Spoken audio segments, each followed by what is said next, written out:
भारतीय संस्कृति कला और भारत का पुनर्जागरण, जिसको हम कहते हैं कि सांस्कृतिक पुनर्जागरण, नव चेतना का जागरण, वो साफ तौर पर देखा जा सकता है। अटल बिहारी वाजपेयी की एक कविता है कि दुनिया का इतिहास पूछता, रोम कहाँ यूनान कहाँ, घर घर में शुभ अग्नि जलाता, वह उन्नत ईरान कहाँ।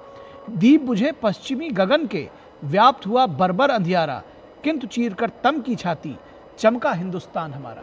तो हिंदुस्तान चमक रहा है, बदला हुआ हिंदुस्तान है। और सिर्फ बदला हुआ जब हम बात करते हैं तो सिर्फ शक्ति के लिए ही नहीं है, वो जब हम सॉफ्ट पावर जिसको कहते हैं जी, उसमें भी बदला है, वो भी बहुत पावरफुल दिखता है। हमारे साथ अशोक टंडन जी जुड़े हुए हैं।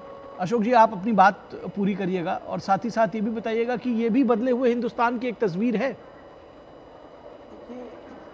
ये जब से सांस्कृतिक पुनर्जागरण या इसके साथ साथ एक स्थायी सरकार देने की बात है, केंद्र में एक सशक्त सरकार है, सशक्त नेतृत्व है, इससे जो भारतवंशी हैं दुनिया में, जिनको हम अपने डायस्पोरा कहते हैं जी। उनका मस्तक गर्व से ऊंचा हो गया है।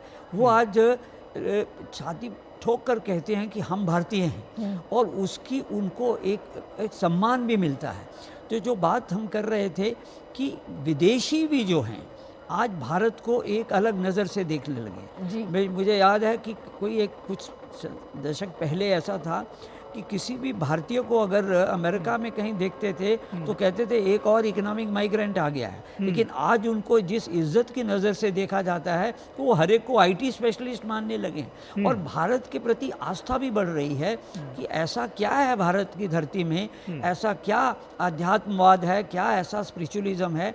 तो उसके कारण भी हमारे यहाँ पर स्पिरिचुअल टूरिज्म बहुत बढ़ रहा है और उसके लिए विदेशी यहाँ आते हैं। तो वो सचमुच में जो भारत की विरासत है सांस्कृतिक, उसको देखकर आश्चर्यचकित होते हैं कि हज़ारों साल पुरानी संस्कृति किस प्रकार से आज भी जिंदा है। कहाँ दुनिया आज एकदम पाश्चात्य सभ्यता के उसमें आ गई है, लेकिन भारत में आने पर, काशी में जाने पर, सोमनाथ मंदिर जाने पर लोग हैरान होते हैं। तो ये जो एक बदलाव आया है भारत की छवि के प्रति, वो एक बहुत महत्वपूर्ण बात है। और इसीलिए जैसे प्रधानमंत्री भी कहते हैं कि हमको एक जो नया भारत बनाना है, जो एक समृद्ध भारत बनाना है और उसके चलते हमको विश्व गुरु भी बनना है। जब हम विश्व गुरु बनेंगे तो केवल आर्थिक उससे नहीं होगा या सैन्य शक्ति से नहीं होगा, हमको अपनी जो सांस्कृतिक धरोहर है, जो हमारी आध्यात्मिक शक्ति है, उससे भी दुनिया को प्रभावित करके हमें जो है विश्वगुरु बनना है।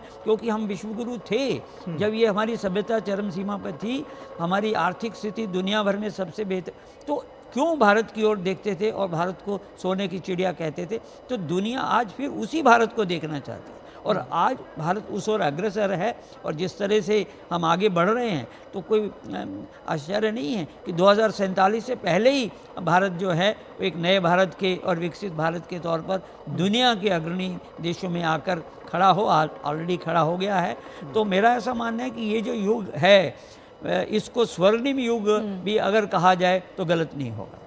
इसके साथ ही अगर हम देखें तो जो न्यू जनरेशन है, पहले हम देखते थे न्यू जनरेशन जो आती है वो पाश्चात्य संस्कृति की तरफ आकर्षित होती है, लेकिन इस समय जो न्यू जनरेशन आ रही है, हम कहें जो जेनजी हैं, वो इस समय जो भारत की संस्कृति है, जो प्राचीन धरोहरें हैं और जो पौराणिक हमारे मंदिर हैं जो अपने आप में काफ़ी इतिहास को समेटे हुए हैं, उधर अब जाना ज़्यादा पसंद करती है। पर्यटन की दृष्टि से भी अगर हम देखें या फिर जब भी हम किसी जेनजी से भी अगर हम बात करते हैं तो और उनसे पूछते हैं कि इस बार वेकेशन पे आप कहाँ जाना पसंद करोगे, तो वो काशी विश्वनाथ की बात करते हैं, उज्जैन महाकाल की बात करते हैं, माँ कामाख्या के दर्शन करने की बात करते हैं, रामलला के दर्शन करने की बात करते हैं। बिल्कुल, देखिए नई जनरेशन जो है और उसका एक उदाहरण ये है, अगर आप आंकड़े देखें तो जितने भी भारत के सांस्कृतिक धरोहर केंद्र हैं, चाहे वो वैष्णो देवी हो, चाहे वो स्वर्ण मंदिर अमृतसर का हो, चाहे उसके बाद हम तिरुपति, जितने भी आप देखिए, दक्षिण हो, हरिद्वार हो, ऋषिकेश हो, काशी हो, वाराणसी, ये इन जगहों पर अब इतनी बड़ी संख्या में लोग जा रहे हैं। और पहले क्या होता था, उत्तर के लोग केवल उत्तर के ही तीर्थ स्थानों पर जाते थे। आज दक्षिण के लोग उत्तर में जा रहे हैं, उत्तर के लोग दक्षिण में, पश्चिम से पूर्व,